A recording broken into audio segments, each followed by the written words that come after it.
Universitet tanlash boshlandi. Tushunmovchiliklar bo'lyapti ekan, ko'pchilikning aytishi bo'yicha. Eng oson narsa, umuman qiyin joyi yo'q. Davlat granti, to'g'rimi, birinchi turgan narsa. Davlat grantini tanlasanglar, 5 ta universitet ichidan hammasini grant ko'riladi. Birinchiga grant ko'riladi, balga yetmasa, ikkinchini grantiga o'tkaziladi. Ikkinchiga grant yetmasa, uchinchiga o'tkaziladi. Xuddi shunday davom etadi 5 taniki. Endi ta'lim yo'nalishi bo'lsa, birinchi tanlangan universitetda grantini ko'riladi birinchi, agarda grantga ball yetmasa, kontraga ko'riladi birinchi universitetda. Misol uchun birinchiga diplomatiyani qo'yinglar, ikkinchiga yuridik, to'g'rimi?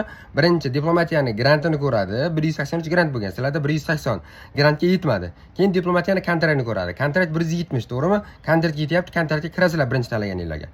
Agarda ikkalasiga ham yetmasa, unda ikkinchiga o'tadi, ikkinchini grantini ko'radi, grantga yetmasa kontragini ko'radi. Xuddi shunaqa bo'ladi. Keyingisi maqsadli ta'lim. Maqsadli ta'lim o'zi tibbiyot bilan san'atga berilgan. U faqat mana shu yo'nalishlarga o'tadi, qolganlarda e'lon qilinmaydi. Maqsadli ta'lim yo'q. Maqsadli ta'lim nima ekanligi haqida bundan keyingi videoda qo'yaman, to'liq tushuntirilganini. Bu uchun obunani bosib qo'yinglar. Endi 189 ball to'plaganlar maqsadligini bossimi, bosmasinmi? Shart emas maqsadligini bosish. Agar tibbiyot bo'lmaydigan bo'lsa yoki san'atga aloqadorlik bo'lmaydigan bo'lsa, shart emas maqsadligini bosish. Yo'qda bosib qo'yaveringlar.